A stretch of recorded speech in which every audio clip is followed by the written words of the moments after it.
Hi, folks. Hal Humphreys here. And I apologize. I seriously apologize for the struggles we've been having here.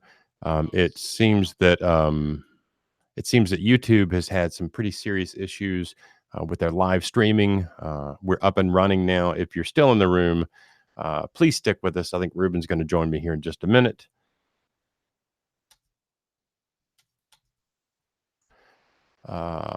And if you dropped out, we'll do this again on Monday. That way, everybody can have a chance to play along with this.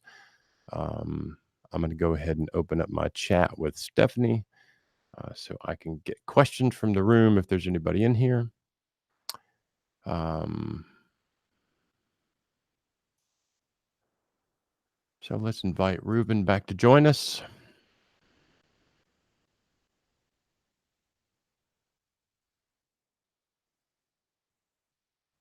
Hello. I'm sending it right now. Yeah, it's live. And do you mind to do it again on Monday? All right, here we go.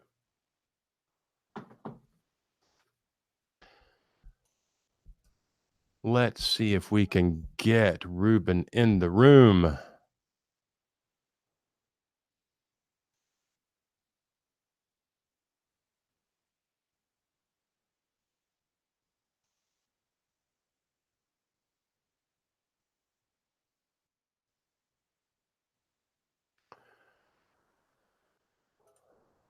Okay. Yes, Jason Addis still here. Cody Pennington, thank you for being in the room. And if anybody dropped off the channel because we had our little technical difficulty, please know that we will do this again on Monday, just so that we can make sure that everybody gets the information that Ruben has to share. All right, there's Ruben Roel. There we go. Can you hear me? I can indeed. Right. And I want to make sure that Stephanie is still here.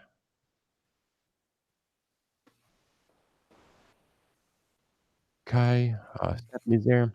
So now that we're live and running on YouTube, this ever so reliable service that we're going to have to seriously do something about. Let's see if we can get this thing started again. So I am Hal Humphreys, your host for the PI Education Monthly Webinar. It is it's a bit confusing. I'm a little bit discombobulated today just because of YouTube. I'm going to say some bad things about YouTube today. Today we're talking about how to sell yourself. We're talking marketing, how to get better results from your website, Google, marketing in general. So we're here, another PI Education webinar. It's free. You ask for you get to ask questions of some of the top thought leaders in the PI trade. We get to know you a little bit better. We're glad you're here. The rules: we're not attorneys. Our opinions are just that. We're glad to share them in a hope that we can learn from each other, but we're not attorneys and we don't answer legal questions. If you have legal questions, I suggest you call an attorney. Let's see what else I need to say here. We'll take a break about halfway into the hour. That break is my chance to give you a discount code for PI Education. If you need to leave to take a call for any other reason, don't worry. We'll keep everything up here on the YouTube channel live for you to come back to again. If you get a chance, go ahead and subscribe to the YouTube channel. Whatever streaming service they come out with next, we're going to stick with it because we like the YouTube channel. It has worked really well for us for the past couple of years. We're going to try and stay with it. So go ahead and subscribe to YouTube now. It doesn't cost you anything. It's a huge help to us. Ruben Roel joins me today. We're going to talk about all things marketing. Ruben, tell us a little bit about yourself. All right. Well, I was a private investigator. I was in the business. Well, I still technically am since 2007, 2008. I had a PI company. I opened up a PI company when I was 24. I owned it for about a year before it got acquired and merged into a larger agency. And then I lived in Chicago for a little bit, with the company that bought me out. And then that's really where investigator marketing really started. So now I'm the owner of Investigator Marketing, and what we do is marketing services for private investigators. It's a creative name, I know. So we do website design, SEO, pay-per-click ads, social media advertising, live chat services, content creation, everything for the private investigations industry. And we're here in Dallas, Texas, so local. I love it. I love it. Ruben, tell me a little bit more about yourself. So, what are your kind of hobbies? What things do you like to do personally? Personally, well, right now I'm actually going through my flying lessons. I'm trying to get my pilot's certificate. So that's going relatively well. Um, that's really what I enjoy. I enjoy trying to get into the aviation industry a little bit more, and really embedding myself into becoming like a flying aficionado, I guess you can say that. Okay. Outside of that, I really don't have too many hobbies nowadays. I used to be a triathlete back in the day.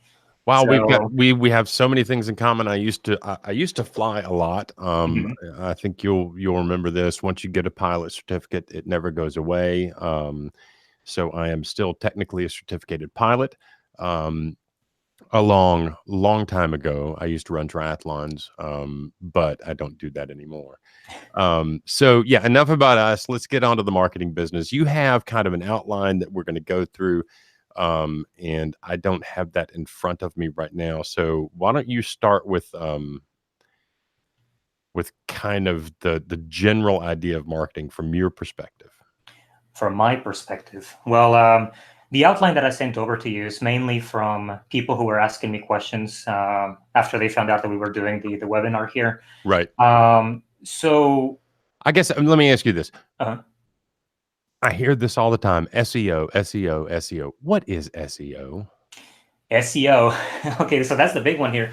SEO is actually it's a series of things, a series of elements, a series of items, practices that you can do on site on your website and then off site off the website. The primary purpose of SEO is to convince Google to trust you with their clients. Because at the end of the day, Google doesn't care about your business. They don't care about my business or anyone else's business. They care about their business. More people going to Google instead of Yahoo or Bing. So our job is to find ways to get Google to trust us with their revenue source. And the only way that we're going to be able to do that is by providing their clients with answers that they're looking for. So SEO is just all of those practices put together to convince a computer algorithm that you are trustworthy. That's pretty much what it is Okay. Okay. in layman's terms. That makes perfect sense. What about link backs? Uh, well, linkbacks it plays an important role in SEO to an extent. Um, so it's one of the facets of SEO. So I mean, I guess if you let me break down SEO a little bit in a different way, kind of like give you an analogy and a personal something that you can understand the real world scenario.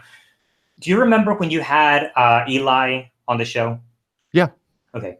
You were talking about the fact that Eli is a forensic investigator for Macs and PCs. You remember that? that's correct. Okay. So, what do I have to tell you as Ruben to you, Hal, to trust me with all of the work that you would give Eli? I can come to you and say, like, I'll do it cheaper. Are you going to give me the work if I told you that? I'm not going to. No? What would it take for me to do that? So if I'm doing work where I need someone of Eli's skill set, I want someone that I know, that I have a referral from, or two, that I can kind of see the work they've done before or samples of the work they've done before. And really for me, the main thing is I want to know the person. I want to like be comfortable with them and like I said, trust them. So when I'm dealing with a professional service, like other investigators who do different things than I do, um, I'm looking for competency and referrals well before I'm looking at price. Okay. So, basically, it's just a bunch of different things, right? And that's how SEO is going to work here. So I can't come to you with something cheaper. I have to come with something like number one, it's within the price range, right? So if we talk about it from this angle, like I can come to you and say, listen, Hal, I'm dressed professionally. I took a shower this morning. I brushed my teeth. I'm here in front of you. I want to talk to you about my services. So this is what I offer. I offer forensic investigations, and they handle. I specialize in bringing information out of computers, PCs or Macs. By the way, here are my references. All the Mhm. people that I've worked with in the past. Those are going to be the reviews on the website, right? Here are my case studies. Here are my white papers. Here is information that you can find on my resources and my blog, so I can educate you on what I do, right? So now I'm giving you my playbook, so you can find out exactly how we do forensic investigations. All of that is going to go on your website, right? So now you can come and find it online. I talk to you and I tell you, if you call me by the third ring, I'm here with you. I'm on the phone, right? In other words, the website needs to load fast. Look at all the people who are talking about me. Pursuit Magazine is talking about me. That's a link back. I'm engaging with people on social media. I'm engaging with people on Facebook, on Twitter, on Instagram. All of those are link backs. So if I come to you and tell you I'm not hiding anything, I don't need you to put me at the very top. I don't want all the work from Eli. Just consider me as an alternative. If he's Mhm. too busy, call me up. If I'm providing you with all of these resources so you can trust me, that's SEO. So we're Okay. trying to convince a computer algorithm about it. And linkbacks is ultimately just Pursuit Magazine talking about me, what I've done, the articles, all of those things. And they have to be relevant. Okay. So Okay. I know that a lot of investigators, and myself included to some degree, I have a website. I think it's kind of, it's an entertaining website. I think a personal PI website. Um, I don't use it for marketing, because I have kind of built my business with I'm an old man, Ruben. So I've built my business with the old Luddite model of going out and meeting people and shaking their hands. Now I know another old man that does business like this, the PI business, name's Kelly Riddle. Now he's a very old man. I'm just a little bit old. He's like really old. But Kelly is kind of smart, and I would almost say kind of a genius at marketing his PI business, because he does, advertising, he does SEO, he does all of those things, and he's got a thriving PI business. So I guess my point in telling the story is, my model for getting business is I'm basically a one man shop. I do one very specific type of investigative service. Um, I'm not generally out there trying to get a whole bunch of new clients. So my model works for me. But if I were a young investigator and I wanted to break into the business, I would definitely want to consider the things we're talking about today with the SEO business. And just full disclosure, Ruben is, uh, you're our webmaster here at PI Education. You kind of run all of the internet stuff for us and all of the marketing business. So Ruben is part of the team here at PI Education, but we are so impressed with him and what he does with SEO and marketing that we thought it'd be nice to share that with you guys. So Ruben, let's kind of tie it all together, the SEO business and marketing, like I just talked about, old handshaking marketing. How do us older guys get our heads around spending money on Facebook ads and SEO search engine optimization, those kind of things? How do we get our heads around that? it's hard. It really is hard to kind of wrap your head around how everything works. Primarily because they play different roles. If you look at somebody like Brian Willingham, his SEO is way up there. We're talking about an SEO value. If I were to give it an actual value and the tools that we use giving it value, we're talking about $30,000 to $40,000 a month in SEO value based on the content that he has. So SEO is more or less to try to answer questions for people based on where you're at. And we have different types. We have SEO based on the map. If I need a private investigator near me, Google is going to let you know. Okay. So to wrap it around, you kind of we have to start small and then expand it from there. Basically, we use SEO to attract people to the website. And then after they go to the website, we use tools within Facebook to analyze who you are, what you do, how much money you make, where you come from, male, female, age group, children, divorce, whatever, and then we go back on Facebook, and when you go to Facebook, we start to retarget you. It's have you ever gone to Amazon, looked at a shoe, and then you go back to Facebook and there's the shoe that you're looking at?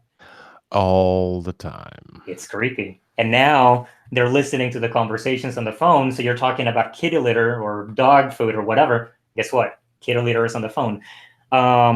Or if you've got an Alexa in your house and you're having a conversation about a product, that's going to show up in your search feed as well. Pretty much. I mean, they're listening in on the conversations that you have. And we are going to be talking a lot about Google. And one of the things that I did is I have to mute my Google Home. Because if I deactivate the Google Home, eventually what it's going to do is it's going to start picking up on what we're talking about.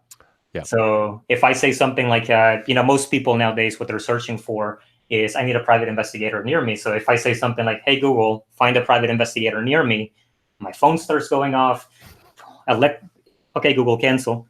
See what I mean? Okay, Google, cancel. So they're listening to things, and SEO is just kind of like where you're located. Do you have an office? Are you real? Do you have a phone number? That kind of stuff. Okay. So we'll wrap it together at the end, but I think we kind of have to take it one step at a time, Right. And I think that's for folks like me, you got to take it one step at a time. Mm-hmm. So the money that I spend with an SEO company to help me improve my search engine optimization, is there a way to measure whether that's doing any good? Yeah, absolutely. So we have everything on digital can be measured. I can measure mouse movements on a website. I can tell you exactly what they're clicking on. I can show you how far down they're scrolling. I can show you if they're reading particular. It's an eye tracking system. They don't use a camera. They basically monitor how the mouse moves, and they're expecting people to read over the mouse. So we can measure everything from people going to the site, people having a particular type of sentiment on the website because they saw a page and then they left, not finding the answers they need or whatnot. And we provide our clients access to a dashboard. Assuming they're using us for SEO and PPC and whatnot, we give them a dashboard. And within that dashboard, they're able to see how many people actually called them, where they came from, what they were looking for. Did they turn into a client? What happened? So it can be measured, and we can measure it down to how much money you're spent down to the last dollar. And if we do something on social media, we can break it down to 50 cents, Oh so my it's gosh. pretty good. So you used a term there just a second ago that I'm not totally familiar with. PPC. What is PPC? PPC stands for pay-per-click. Okay. You basically pay Google or Facebook or Bing. You pay them a particular amount of money per person that's going to go to your website. And it'll range based on where you're at. So Nashville, Tennessee, or Dallas, Texas, Austin, Houston, you have a lot of competition. So Google is basically just a bidding house. So you'll tell Google, I will pay you $5 per click to send me a visitor. And then you come along and you're saying, I'll pay you $5.25 per click, So they're going for the highest bidder here. And it kind of fluctuates. So if you go to Comanche, Texas, I don't know if you've pulled that up in the map. I've been to Comanche, Texas. It's a tiny little farm. Great food. There's no cell service in Comanche, Texas. No, there's nothing. There's nothing but sadness and despair in that town. A lot like this webinar started off with sadness and despair. Nothing's happening. Yeah, no, but it's so you go to places like Comanche, Longview, Texas. I think there's like 2 or 3 PI companies there. Denton, Texas has a couple more. So you go to places that have no competition, and you can actually get pay-per-click for as little as $2, $1.50, something like that. Okay. So if you go to Atlanta, Orlando, Miami, New York, now you're looking at the $5, $6, $7. So competition. Okay. So I know a lot of investigators that are kind of in our universe here with PI education and the investigators that I work with across the country. A lot of them are in smaller towns. So does this really benefit somebody from Comanche, Texas? It can. Okay. I think if nobody knows, let's say that you're a private investigator and you're nobody knows that you're a PI, then what's the point of being a private investigator, you know? So if you're in Comanche, Texas, as an example here, you could become the authority in that area. And as long as you offer services for the people that are in the community, I think, you know, Comanche is more or less like a farm town. So if you're living in a farm town or a farm community, let's talk about the services that you can offer to farmers, you know, fire investigations, or I forget what the term is for that, but you know, fire investigations, theft, cattle theft, anything of that nature. I think those are the services that are going to appeal to them. You can't come along and say, well, I'm a white collar crime worker in Comanche, Texas, you know? Right. So you're not going to find the ability to serve that community. Okay. So it can help. Let me ask you this. So I mentioned earlier the notion of Alexa in the home, and you talked about, you know, your Google Home and your telephone, and all these things are kind of constantly listening. And this is just kind of curiosity on my part. If someone has an Alexa or Google Home or something like that, and they're let's say her husband is out of town and she's sitting with a girlfriend talking about the idea of getting a divorce. She thinks her husband is cheating on her. Are those services, the Google Home and Alexa, going to pick up on that, start sending her ads for PIs if her friend says you should hire a private investigator? It can. It definitely can. You can actually go on Google Home and you can see the history that you have there, and you can see everything that you've been talking about. Like if it picks up on a keyword, it'll start recording until it realizes maybe you don't want to talk to me, you know? So I think underneath in your cell phone, if you go to the history section, you can see everywhere that you have gone. You know, my wife is logged into the computer at home, so if I log into her Google account, I can see everywhere that she's gone, all the queries that she's made. You know, those things are being tracked. So uh, it can happen. And it especially happens whenever you do something like you're searching for a private investigator. Let's say that I go to your website, right? So I go to your website and we're doing some sort of like social media advertising. So now you're going to go back to Facebook and you're going to get retargeted by this ad saying like, hey, you're looking for a PI, call me up, you know? Yeah. So that's where you start to blur a little bit of that line where, you know, I think you could have some sort of like conflict of interest, you know, or like confidentiality issues where Right, you're right, right, advertising that way. right. It hasn't come up in court yet, but I mean, you know, it's terrifying, and if you look at the terms of service on all those services that we're talking about, they let you know they're recording, you know, a good portion of the time. Got a question from the crowd. What are some of the 2019 top marketing trends? What are you seeing as trends right now, Ruben? trending, it's been a lot of showing your day-to-day life. I've seen a lot of people on Instagram where they use the actual Instagram, what is it called, the Instagram TV, to document their lives, document what they're doing, who they're talking to. Everything is private, so you never know who they're talking about, but they're walking you through the day-to-day life of a private investigator. Oh, okay. I think there's she's a client of ours. We didn't tell her to do this or whatever, but she does criminal investigations. And if you follow her, she documents everything from morning to evening to issues that they had during the investigation, what they're trying to accomplish. And again, they never mention names, but you Right. can kind of see the life of a private investigator.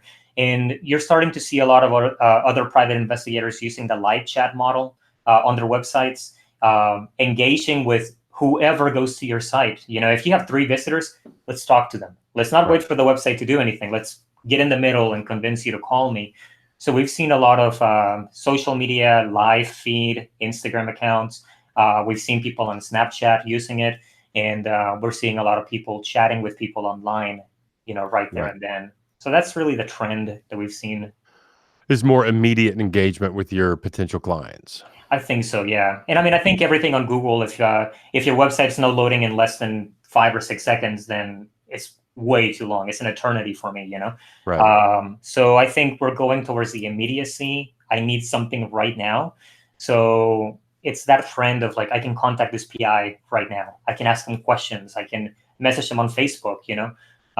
So I think that's something that's been happening a lot in the last couple of years. And I know a lot of investigators, will say things like, "I'm not on social media. I don't do Facebook. I don't do Instagram because I'm a top secret private investigator dude, and I don't want anyone to know what I'm doing." What would your gut response to someone that said something like that be? I've been in areas before where I'm standing really close to a friend in a restaurant and I could never pick him out. So, and that's somebody that I know, face to face. I think a lot of private investigators are afraid that they're going to go knock on a door and like, hey, you're that PI that my wife is looking, whatever. I don't think it's going to happen. I think it's extremely rare that something like that would happen because you're not wearing a badge, you're not wearing anything that says I'm a PI. You're just some dude that went and knocked on a door or somebody that's at the grocery store. Right. So I don't think you should be afraid. I think you should kind of embrace it and open up that you are a private investigator and educate people. Attorneys use their face everywhere. Dentists use their face. Doctors use their face. And the reason that they do it is because it's to build trust. Yeah. If you see my face, you're going to trust me. So I think it works for private investigators, and I've seen the people who actually do it as PIs. Brian Willingham is a good example of that. I was about to say, our friend Brian is a fantastic example of someone who gets out in front of the brand, and says, "Here's who I am. Here's what I do," and I think he benefits greatly from it. Yeah, people want to work with people who are like them, Right. So Okay. Well, good, good, good. Let's say I am, I've decided, okay, I want to do a Facebook ad, little social media advertising. What are the things I need to think about before I just hop in and do a promoted post or something like that? Well, there are three things on Facebook that you can do. You have the let's just say that you have your business page, right? So whenever you post a status update on your business page, the status update is the equivalent of you and I having a conversation right now and the listeners listening to what we're talking about. That's a status update only to my group of people that are here local to me. Once you start boosting a post, what you're doing is you're kind of screaming it out. So you're looking for somebody who's crossing the street and they're wearing a red T-shirt. I'm like, hey, you like the color red? Hire me. I sell your red T-shirts all day long. And then the other level of advertising, the top level, I guess you can say that for social media, is in the dark posting. And dark posting is nobody sees your ad unless they meet a very particular criteria, very specific criteria. You have to be a private investigator. You have to be within the ages of 35 to 45. You have to be, you have to own your own agency. Those are the things that we go after, right? So you see our ads when that happens. So if you're a private investigator out there, let's just say that you do adoption investigations, right, for attorneys. You can target every single attorney within your city who's on Facebook, because most of them are on Facebook, who's on Facebook, who does adoption investigations. And you set up an ad for them directly. Okay. So on Facebook, you can get very, very granular, down to the age, the sex, the gender, sexual orientation, children, married, single, you name it. And we kind of use tools that are outside of the industry, the PI industry. There are tools out there to sell flowers, but we don't use it to sell flowers. We use it to sell preliminary investigations whenever you're dating someone new. So 1-800-Flowers uses that, like, Hal just got in a relationship with someone else. Not really, because you're married, but I'm giving you an example here. Get in a relationship with somebody else, and you went from single to in a relationship. Mm-hmm. Now they're trying to sell you flowers. So what we do is, like, you just got engaged, or like, now you're in a relationship. Let's find out who he really is. So when for a private investigator, they might, if somebody clicks it's complicated, that might be the time we would show up in their feed. Absolutely. Yeah, it's like what's complicated about this? Let me show you 10 things that you can do right now to make sure that you don't go through alimony relief, or you have like alimony issues, or I don't know, if you have children, let's show you an ad for that. If you're a female, let me show you a picture of another lady who's going through problems. If you're a guy, same thing. Okay. But it gets creepy. Gets a little creepy with that. I mean, in all honesty, a lot of this stuff seems creepy, but I was talking with one of my attorney clients this morning, and he mentioned something about, do you want to give all your data away? And I'm like, man, that ship has kind of sailed. It has. It's too late. I mean, honestly, like I think what we did is we sacrificed privacy for convenience. And it's a lot easier for me to message a friend on Facebook than it is for me to send them a letter. Yeah. Verizon is recording the calls, AT&T records the calls. That's what the whole issue with Prism. Whenever what's his name, Edwards? No, what's his name? Snow. Yep. Yep. Yeah, that's what he was talking about. The government recording everything. So we sacrificed our privacy for that. Mm-hmm. For the fact that now it's a lot easier for me to email you, call you, anything Yeah. like that. Yeah. Got a question from the crowd. Jason Addis out in Waco, Texas. Hi, Jason. Glad you're here. Thanks for putting up with our little stumble this morning or earlier in this webinar. He says, do you have to have a PI business Facebook page to put ads on Facebook that would target attorneys, or could I buy PPC Facebook ads without my own Facebook account? It has to be attached to a business page. So Facebook has, the business element of it, which is the business pages, and then they have the personal pages where you can add friends. So one of them is all likes, the other one is adding somebody as a friend. So when you're creating a Facebook advertisement, one of the requirements is who is going to be responsible for the ad. And that's where you select your page so that you can have that actual advertisement. Without that, you can't really buy just regular ads, It has to be attached to a particular page. And if you have an Instagram account and you want to advertise on Instagram, then you need an Instagram account. I think there's a way around it now, but for the most part, it's always been attached somewhere, to somebody. Okay. I just posted a thing to the chat feature on the YouTube channel saying we'll be back again on Monday too. More Ruben, more SEO magic. Just to let everybody know, since we did get a late start this morning, or the first part of this webinar, we're going to come back again Monday around noon and do some more of this, because I find it a fascinating topic, and I've always spent probably too much time thinking about brand and how to promote a brand and how to build a business, those kind of things. But if you don't think about those things, they don't happen, right? Pretty much. I mean, you kind of have to think about the fact that your website is you online. Your social media account is you online. And I always tell people, like, your company should not have the owner's voice. It's the company is by itself. Yeah. And let's say that you hate the color red. You can hate the color red all you want, but does that mean that if a guy comes in wearing the color red with $1,000, you're going to be like, nope, can't do it, Yeah. And I mean, I think you have the other side of the argument, which is, well, I can't help, people who wear the color red, or I can't help people who are going through divorce issues because that's not my specialty.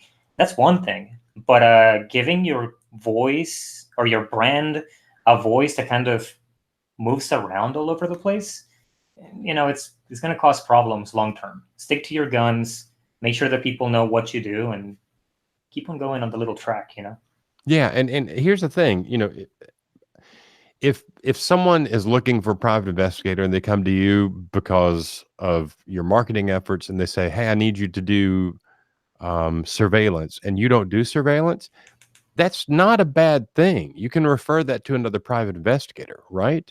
You don't have to take every job that comes in the door, but the more visibility you get, the more calls you get, I think the better it ends up being. Absolutely. And you've talked about this before. You don't have to be everyone. You just have to know someone, who can help you out. Right. I just got a question from Stephanie that I don't fully understand. This is from Romanian Scam Busters. They're in the room. I saw them earlier. Welcome. Glad you're here. What do you think about sentimental crooks that are attracting their victims through video chat sites? Do you think that this is just a thread, or is this actually something that is here to stay? Do you know what they're talking about, Ruben? I don't really know what they're talking about. I think they're talking about catfishing, Okay. maybe. They Okay. could be talking about that. Okay. I mean, if they can verify it, we can talk about catfishing a little bit. But I mean, at the end of the day, some of this marketing magic seems a little bit like catfishing. it really much is. I mean, you're out there fishing for clients, Right. but you're putting your best foot forward and hoping that someone's going to call you for it. Yeah. So I did promise when we started this thing that I would give a discount code, and since we've kind of we're pushing up against the end of the hour, we got a really late start today, so we haven't covered anywhere near as much information as I wanted to. But I do want to get this out there right now. If you want a discount code for PI education, and this is for all courses through 7/27 of this year. That's next month, end of next month. The discount code is success, SUCCESS. I don't think it's case sensitive. But if you go to PI Education and select the continuing education course you would like to take, pick any one you want. And for the discount code key in success, you'll get 10% off of your purchase just for being here. And we're so glad you stuck around for those that are still in the room. I did post a note to the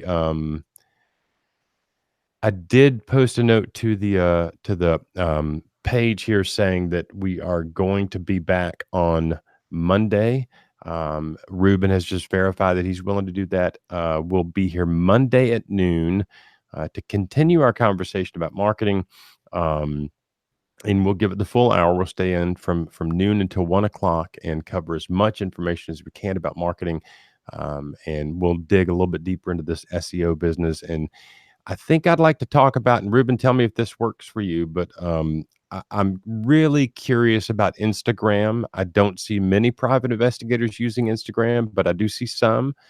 I know that Instagram and Facebook work together. They're owned by the same company. So I think there are probably some pretty nifty ways to use those in conjunction. Do you think that's right? Or absolutely. Yeah, I okay, mean, Facebook is really where the advertisement starts because Instagram doesn't have an advertisement platform. It is Facebook. But Instagram is really where you can build your brand through images, show them, what's going out the window. Here's my morning office. Here's where I am today. Show people that you're active. So I think you can use it to develop a brand, and then using Facebook's capabilities, you can use it to advertise to people who follow similar topics and brands. okay. Well, good deal. So we are literally pushing right up against the end of the hour, and again, for those folks that stuck around for us to figure out our technical difficulties, thank you. We're tickled that you did. For those that did not get that message in time and dropped out, we will be doing this again on Monday at noon. I will be joined by Ruben Roel of PI Marketing. If you get a chance, check out Ruben's website. Ruben, tell us about that website, how to find it. The website is investigatormarketing.com. And Investigator Marketing. yeah, and you'll find us there. You can find us online too on Twitter. I think we're under PI Marketing. They took the Investigator Marketing, what is it called, handle. So you can find us on Facebook, pretty much everywhere. Okay, cool. Ruben, thanks for putting up with us today. I apologize again for the YouTube snafu. I still don't know what happened, but we got it figured out. We got it up and running. Everybody have a safe and good weekend. We'll see you Monday at noon. Ruben, thanks again. Hey, no problem, and thank you for having me. All right.